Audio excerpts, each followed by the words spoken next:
গত পরশু দুপুরে সিলেট আন্তর্জাতিক স্টেডিয়ামের আউটার মাঠে যে দৃশ্য দেখা গেল সেটাকে ক্রিকেট না বলে বরং নিজের সঙ্গে যুদ্ধ বলা যায়। সাইফ হাসান একেবারে একা, সঙ্গে শুধু একজন থ্রোয়ার আর নিজের হতাশা। 2 ঘন্টা ধরে ব্যাটিং, তারপর আবার একাই লম্বা দৌড়। দেখে মনে হচ্ছিল উনি বুঝি জাতীয় দলের নয়, ম্যারাথনের জন্য প্রস্তুতি নিচ্ছেন। আগের ম্যাচে একাদশে ছিলেন না, তাই নিজেকে বুঝিয়ে দিচ্ছিলেন আমি কিন্তু এখনো আছি। সন্ধ্যায় অবশ্য ঢাকা ক্যাপিটালস তাকে একাদশে ফিরিয়ে নিল। 5 নম্বরে নেমে 14 বলে 22 খুব বড় কিছু না, কিন্তু এই বিপিএলে এখন 22 রান করলেও সেটা নোটিশ বোর্ডে ঝোলানোর মতো অবস্থা।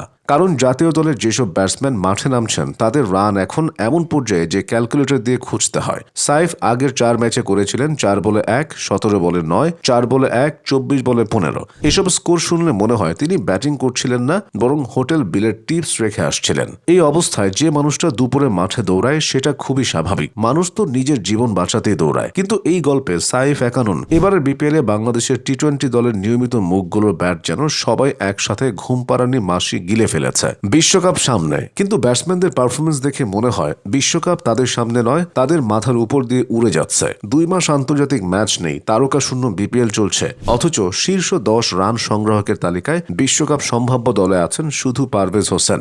বাকিরা কোথায়? মনে হয় সবাই গোপনে রান লুকোচুরি প্রতিযোগিতা খেলছেন। গত বছর তানজিদ হাসান ছিলেন বাংলাদেশের টি-20 সুপার হিরো। 1 বছরে সর্বোচ্চ রান, সর্বোচ্চ ছক্কা, সব রেকর্ড নিজের পকেটে ভরে ফেলেছিলেন। এবারে বিপিএল এ রাজশাহী ওয়ারিয়র্স তাকে সরাসরি দলে নিল।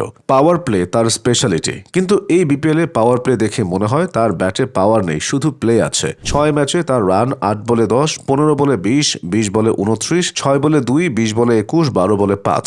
এই সংখ্যাগুলো দেখে বোর্ডে লিখলে কোচিং স্টাফরা সম্ভবত ভাবেন এগুলো কি ফোন নম্বর। এই দলে আবার আছেন অধিনায়ক লিটন দাস, জাতীয় দলে 3 নম্বর, বিপিএলে ওপেনার। প্রথম ম্যাচে 31 বলে 47 করে সবাইকে আশা দেখালেন। এরপর সেই আশা নিয়েই সবাই এখনো বসে আছে। 6 ম্যাচে মোট 129 রান। এই 129 রান শুনলে মনে হয় অনেক, কিন্তু ম্যাচ সংখ্যা দিয়ে ভাগ করলে বোঝা যায় এটা কোনো রান না, এটা মাসিক কিস্তি। মিডল অর্ডারের অবস্থা আরো করুন। জাকের আলী বাদ, তাই ভরসা তাওহিদ হৃদয়, শামীম হোসেন আর নুরুল হাসান। শামীম একদিন 43 বলে 81 করলেন। মনে হলো হ্যাঁ, ক্রিকেটার তো আছে আমাদের, কিন্তু এরপর 3 ম্যাচে 4, 11, 1। মানুষ একদিন ঝড় তোলে, পরের দিন হালকা বাতাসও নেই। তাওহিদ হৃদয়কে রংপুর কিনেছে নিলামে দ্বিতীয় সর্বোচ্চ দামে, কিন্তু 6 ম্যাচে 106 run, strike rate 109.27। টি-20তে 109 strike rate মানে হলো আপনি ব্যাট করছেন কিন্তু তাড়াহুড়ো করছেন না, সময় নিচ্ছেন, যেন ব্যাংকে ফিক্সড ডিপোজিট খুলেছেন। নুরুল হাসান 4 ইনিংসে 20 রান। এই সংখ্যাটা শুনলে মনে হয় উনি ব্যাটিং করেননি, শুধু মাঠে গিয়ে ছবি তুলেছেন। এই হতাশার ভিড়ে হঠাৎ আলো হয়ে উঠেছেন পারভেজ হোসেন। সিলেট টাইটান্সের হয়ে 4 নম্বরে নেমে 8 ম্যাচে 236 রান, স্ট্রাইক রেট প্রায় 140। এই একটা নামই এখন বাংলাদেশের ব্যাটিং লাইনের লাইফ সাপোর্ট। সব মিলিয়ে বাংলাদেশের টি-20 ব্যাটিং এখন এমন এক নাটক যেখানে নায়করা সবাই সংলাপ ভুলে গেছে, কেবল পারভেজ স্ক্রিপ্ট ধরে রেখেছেন। বিশ্বকাপ সামনে, অথচ ব্যাটসম্যানদের ফর্ম দেখে মনে হয় তারা বিশ্বকাপ খেলতে যাচ্ছেন না, বিশ্বকাপ তাদের খেলছে। আর যদি বাংলাদেশ শেষ পর্যন্ত বিশ্বকাপে যায় তাহলে বোলাররা বল করবে, ফিল্ডাররা ধরবে, আর ব্যাটসম্যানরা দর্শক হয়ে বসে থাকবে। ভাই, পারভেজ আছে তো, আমরা একটু বিশ্রাম নেই।